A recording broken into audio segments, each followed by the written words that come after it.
Assalamualaikum warahmatullahi wabarakatuh. Welcome to English lesson with Miss Wanda. Today we are going to learn about recontext. Hari ini kita akan belajar tentang recontext. Kita akan belajar mengenai definition, type of recount, purpose, generic structure, dan characteristics of recount.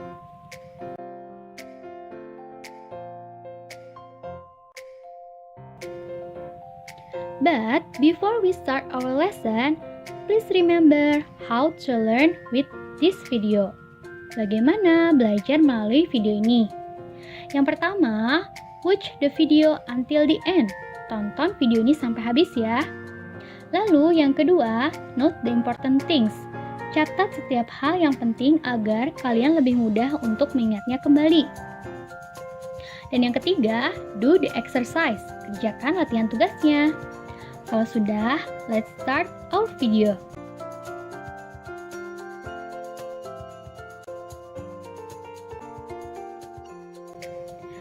Definition of recontext.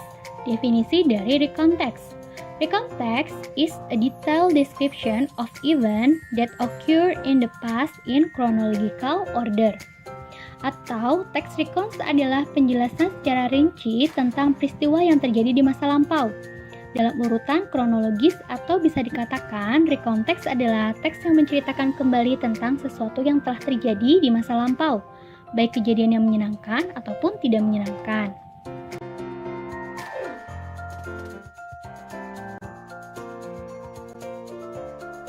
Ada beberapa tipe dari recontext. Yang pertama adalah personal recount. Personal recount is text which tells about personal experience about the writer in the past. Teks yang menceritakan tentang pengalaman pribadi si penulis. Yang kedua adalah factual recount text. Text that present the report of event that actually happened. Teks yang menyajikan sebuah laporan peristiwa yang benar-benar terjadi. Yang ketiga, biographical recount text. Text that tells the story of a person's life in the form of biography. Teks yang menceritakan kisah hidup seseorang dalam bentuk biografi. Dan yang terakhir adalah imaginative text. Text that tells about imaginative story based on event that have happened. Teks yang menceritakan tentang kejadian imajinatif yang telah terjadi. Untuk lebih jelas, Miss akan memperlihatkan contoh dari beberapa tipe recontext yang tadi telah dijelaskan.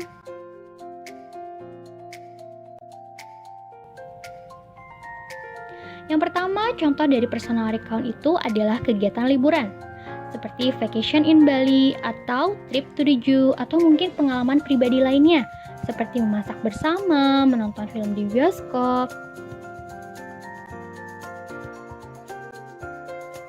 Yang kedua adalah factual recount text.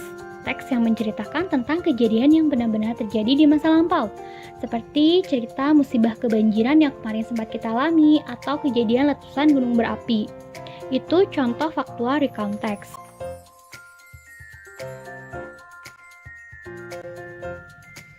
Yang ketiga adalah biographical recount text, yang menceritakan tentang perjalanan hidup seseorang, seperti biografi dari pahlawan emansipasi R.A. Kartini ataupun pahlawan di dunia pendidikan Ki Hajar Dewantara.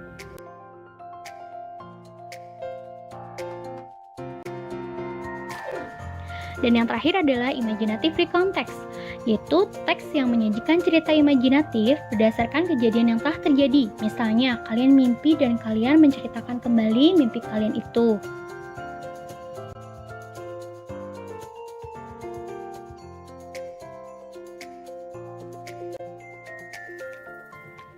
Berikutnya adalah purpose atau tujuan dari penulisan recount text. Ketika di dalam soal muncul pertanyaan seperti why is the text written? The text is written for? What is the purpose? What is the social function? Kata-kata yang telah ditebalkan adalah kata kunci. Berarti soal di sini itu menanyakan tentang purpose atau tujuan dari recount text. Nah, purpose atau goals atau mungkin tujuan yang pertama itu adalah to share unique or unusual experience. Untuk membagikan cerita maupun pengalaman yang unik dan tidak biasa. Lalu, purpose selanjutnya itu atau tujuan selanjutnya itu adalah to retell something unforgettable, untuk menceritakan kembali sesuatu yang tidak terlupakan. Di mana retell di sini artinya kejadian yang telah terjadi di masa lampau ya. Selanjutnya adalah to give information about an incident, untuk memberikan informasi mengenai kejadian sesuatu. Yang terakhir, to make the reader learn something, untuk membuat pembaca belajar sesuatu.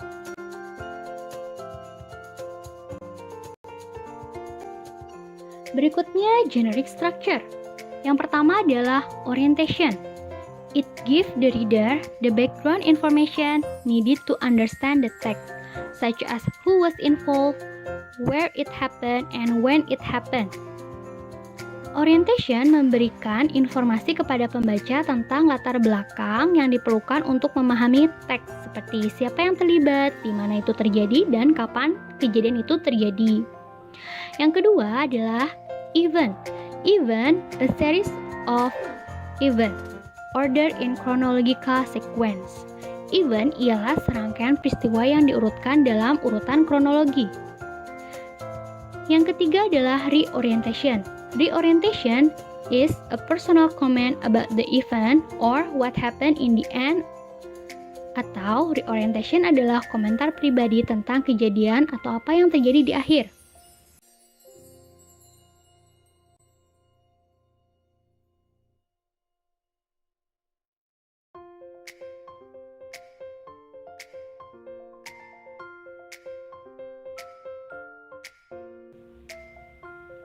Pada contoh ini terlihat pada gambar sekelompok pemuda sedang berlibur bersama, di mana judulnya adalah Vacation at Grandma's House. Last month, sebulan yang lalu, Dylan and his friend, Dylan dan teman-temannya, went on vacation to his grandmother's house in Jogja. Pergi berlibur ke rumah neneknya di Jogja. Pada teks ini, kita telah diberikan background informasi atau latar belakang informasi, di mana kita sebagai pembaca mengetahui siapa yang terlibat di dalam cerita, Dylan dan teman-temannya, kapan waktu terjadinya, sebulan yang lalu, dan di mana kejadian itu terjadi, di rumah neneknya di Jogja. Yang kedua adalah event. Di dalam event biasanya diceritakan mengenai beberapa kegiatan yang dilakukan secara berurutan.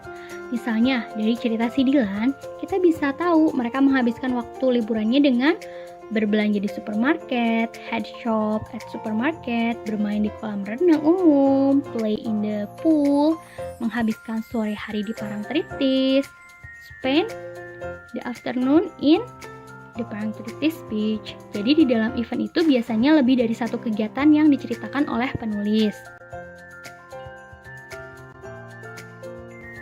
Yang ketiga adalah reorientation, yaitu komentar pribadi tentang kejadian atau apa yang terjadi di akhir cerita. Contohnya, di cerita si Dylan ini, Dylan dan teman-temannya merasa senang dan bahagia menghabiskan liburannya di Jogja, yang dijelaskan dengan kalimat penutup, they were very happy.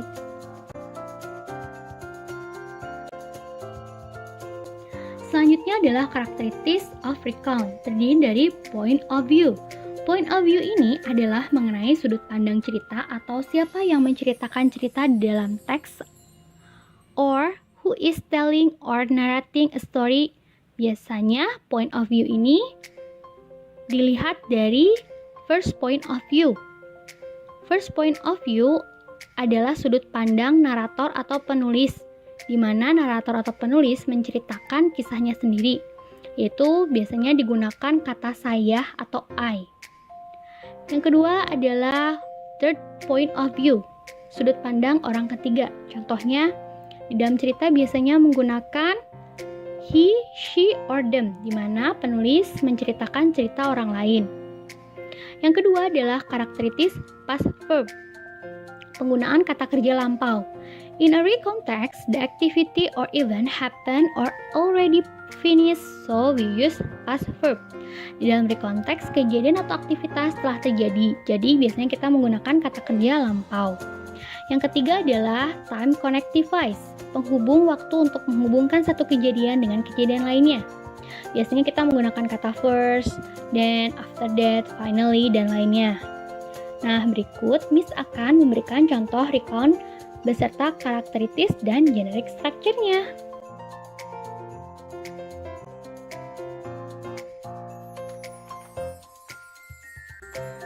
Awan's first day to school. Awan's first day to school. Awan remember her first day he came to school. It was an embarrassing moment. In the morning, he woke up at 6. It was late. Then he took a bath and brushed his teeth in a rush. He skipped his breakfast because he was afraid of coming late on his first day of school. At 6:30, he ran to school since it was near his house.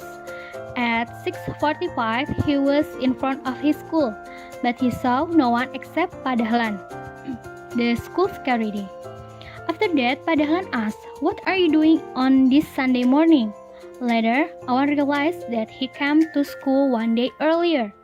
Finally, he walked home. At home, his parents smiled and asked, "Have you done the morning jogging?"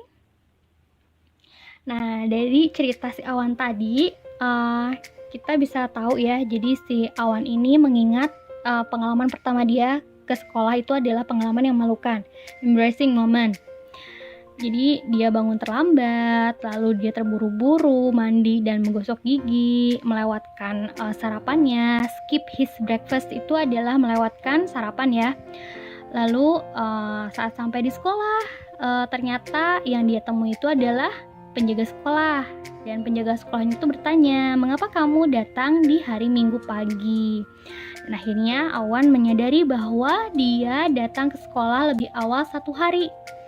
Akhirnya nih, finally, dia berjalan ke rumah. Di rumahnya, orang tuanya tersenyum dan berkata, "Kamu sudah selesai jogging di pagi harinya?" Kayak gitu ya.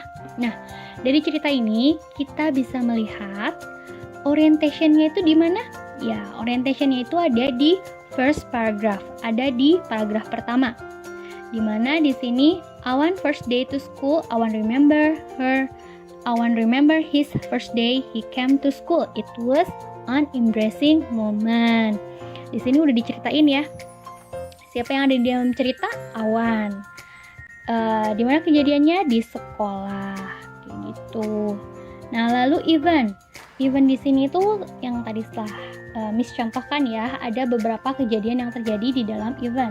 Nah, kejadian di sini tuh apa di ceritanya?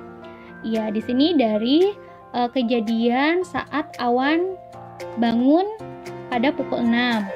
Lalu dia menggosok gigi dan mandi secara buru-buru. Lalu kejadian berikutnya dia melewatkan makan pagi. Dan kejadian berikutnya dia sampai di sekolah. Tapi di sekolah dia hanya menemui Pa Dahlan saja. Lalu Pa Dahlan bertanya, sedang apa kamu di Minggu pagi? Nah, itu adalah runtutan kejadiannya ya. Dari kejadian pertama bangun pagi sampai kejadian terakhir yaitu Pa Dahlan bertanya kepada Awan dan Awan sadar bahwa dia salah hari kayak gitu. Itu di situ adalah eventnya. Sedangkan orientationnya yaitu tadi apa? Comment of the writer atau komentar atau kesan si penulis ya. Di sini reorientation-nya itu adalah ketika Awan pulang ke rumah, orang tuanya tersenyum dan bertanya, "Kamu sudah selesai joggingnya?" Nah, di sini adalah kalimat penutup di mana kita bisa lihat ya, orang tuanya itu kayak mengerjai si Awan kayak gitu. Ini caranya kita membagi struktur umum atau generic structure dari kalimat recontext. Nah, di sini juga Ibu sudah menandai kata-kata yang berwarna biru. Di sini kata yang berwarna biru seperti Awan's, his, he. Nah, di sini artinya adalah point of view. Point of view itu adalah sudut pandang. Sudut pandang di sini yang digunakan apa? Third person atau sudut pandang orang ketiga. Karena di sini si penulis tidak menggunakan kata I, tetapi dia menggunakan his, he, dan nama ya Awan. Maka di sini sudut pandangnya adalah orang ketiga. Sedangkan untuk kata yang ditandai warna merah seperti remember, came, woke up, took, brush, skip, was, kayak gitu. Ini adalah past verb atau kata kerja lampau. Kita bisa lihat ya di sini remember pakai ed di belakangnya. Nah, lalu tadi ada woke up. Woke up itu verb kedua dari wake up. Karena ini sudah terjadi maka menggunakan kata kerja lampau. Nah, sedangkan yang kata ditandai warna hijau itu adalah time connection atau kata penghubung dari satu kejadian ke kejadian lainnya. Di sini kan ada nih in the morning. In the morning si Awan bangun jam 6, dia terlambat. Lalu itu kan kejadian yang pertama dihubungkan dengan kejadian kedua ketika Awan harus mandi dan menggosok gigi. Maka dipakailah kata penghubung then. Nah, terus di sini juga ada after that, setelah itu. Setelah si Awan sampai di sekolah dan yang dia temui hanya Pak Dahlan, setelah itu, nah kejadian berikutnya Pak Dahlan bertanya. Lalu later dan finally. Itu adalah point of view, past verb, dan times connective voice. Jadi kalian bisa melihat di sini ya kata.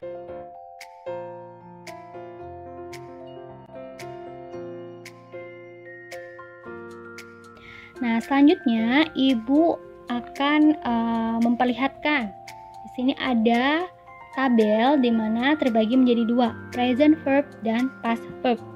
Present verb dan past verb ini adalah kata kerja yang tadi sudah muncul di cerita si Awan. Kita bahas ya. Tadi past verb apa saja, kata kerja lampau apa saja yang muncul? Yang pertama ada remember. Remember, woke up, took, brush, keep, run, kayak gitu ya. Nah, kita coba bandingkan. Yang di sebelahnya ini adalah kata kerja sekarang atau verb one, verb kesatunya. Verb ke-1 dari remember adalah remember. Yang membedakan adalah untuk penggunaan kata kerja di masa lampau, remember-nya ditambahkan e dan d. Ed ya, remembered. Terus woke up. Woke up ini verb kedua dari wake up. Ada took. Took ini verb kedua dari take. Ada juga brush. Brush di sini tidak mengalami perubahan ya atau penambahan. Jadi brush verb keduanya dan verb ke-1-nya adalah brush. Lalu ada skip. Di sini skip menggunakan tambahan ed dan run diganti menjadi run. Ada perubahan dalam vokal u menjadi a. Lalu ada verb kedua dari saw. Verb ke-1-nya adalah see. Atau di sini ada as. As ada penambahan ed. Realize dan realize penambahan ed. Come berubah menjadi came. Walk ditambahkan ed menjadi walk. Smile ditambahkan ed menjadi smile. Nah.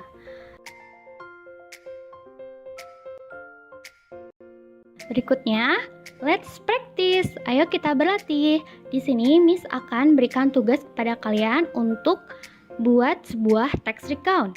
Make a recount text on the topic my favorite holiday. Jadi kalian diminta untuk membuat text recount dengan topik liburan favoritku. Kalau kalian tidak memiliki pengalaman liburan favorit, kalian boleh menuliskan mengenai pengalaman tentang satu hari yang tidak terlupakan bagi kalian atau tentang pengalaman yang berkesan. Nah, kalau sudah, kalian tentukan dulu judulnya, the title of the recount text. Kalau bisa, title-nya itu harus related to the story, harus berhubungan dengan cerita yang akan kalian buat. Kalau sudah, kalian membuat kerangka orientation-nya ya. Orientation terdiri dari what, when, who, where, dan why. Nah, what di sini adalah apa yang terjadi di dalam cerita. When-nya itu adalah kapan terjadinya. Who itu adalah siapa yang terlibat di dalam cerita tersebut. Where itu adalah di mana kejadian itu terjadi. Dan why, mengapa kejadian itu terjadi. What, when, who, where, dan why itu adalah apa yang terjadi di dalam orientation. Kalau sudah membuat orientation yang terdiri dari 5 why tadi, kalian akan membuat event. Di dalam event terdiri dari event yang pertama, event kedua, dan event yang ketiga.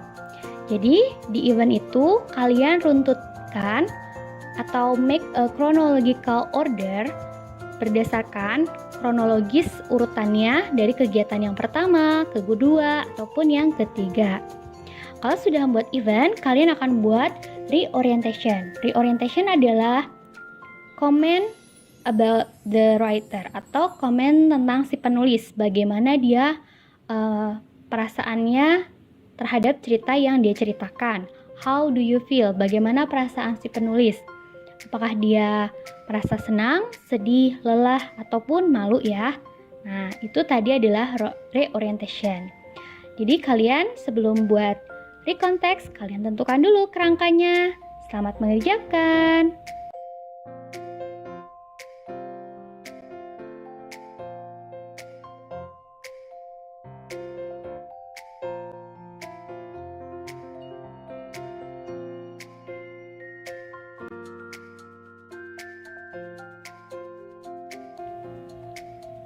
Sekian penjelasan dari Ibu.